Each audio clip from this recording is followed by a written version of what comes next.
Voici la Nissan Leaf, le premier véhicule 100% électrique proposé à la vente et en grande série par l'alliance Renault-Nissan. Il s'agit d'un modèle à part entière, sans aucune variante essence ou diesel. Les batteries prennent place sous les passagers, entre les deux essieux, en l'occurrence des batteries lithium-ion, les mêmes que dans votre téléphone portable. Et à l'avant, sous le capot, on trouve donc un moteur électrique de 109 chevaux avec un couple de 280 Nm. Ces chiffres sont à rapprocher de ceux d'une C4 HDI 110 de puissance et couple très voisins mais qui pèsent 300 kg de moins. Et oui, les batteries à elles seules coûtent 200 kg à la Leaf. Original, la recharge des batteries s'effectue par l'avant via cette trappe derrière le logo. On y trouve deux prises, l'une pour les charges rapides sur des installations dédiées, l'autre à raccorder sur le secteur normal en 220 volts. À l'intérieur, l'habitacle accueille ses occupants chaleureusement grâce à des teintes claires et une certaine sensation d'espace, le tout dans une ambiance relativement futuriste, surtout quand on regarde le rond qui sert de levier de vitesse. Les plastiques sont durs et pas très valorisants, mais l'assemblage est correct. Un petit tour à l'arrière où on découvre une voiture spacieuse, même si l'assise de la banquette est courte et un peu trop inclinée. Le coffre atteint les 330 cm3, c'est trop petit pour une voiture de plus de 4,40 m de long, mais cela en fait quand même une compacte tout à fait praticable au quotidien.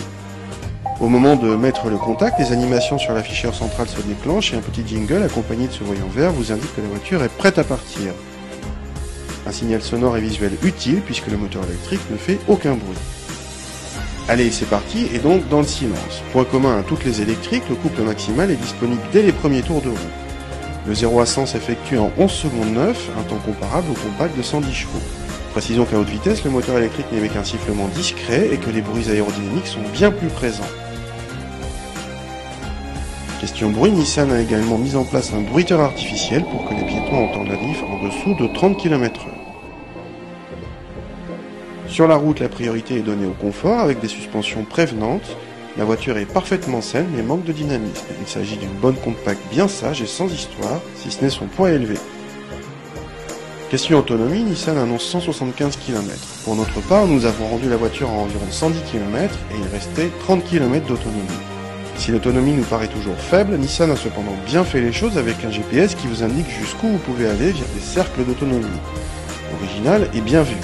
Au passage, le GPS indique également où trouver les bornes de recharge et même si elles sont libres ou non, grâce à un système connecté. Question recharge, le temps de charge normal est toujours très long puisqu'il prend de 7 à 8 heures sur une installation électrique standard en 220 volts.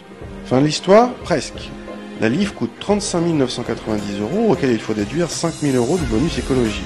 C'est toujours beaucoup plus cher qu'une compacte équivalente à moteur thermique, c'est en revanche le même prix que le triptyque Ion C0 et IMI-M, avec des prestations infiniment supérieures en termes de confort, d'équipement et d'habitabilité. On progresse, on progresse.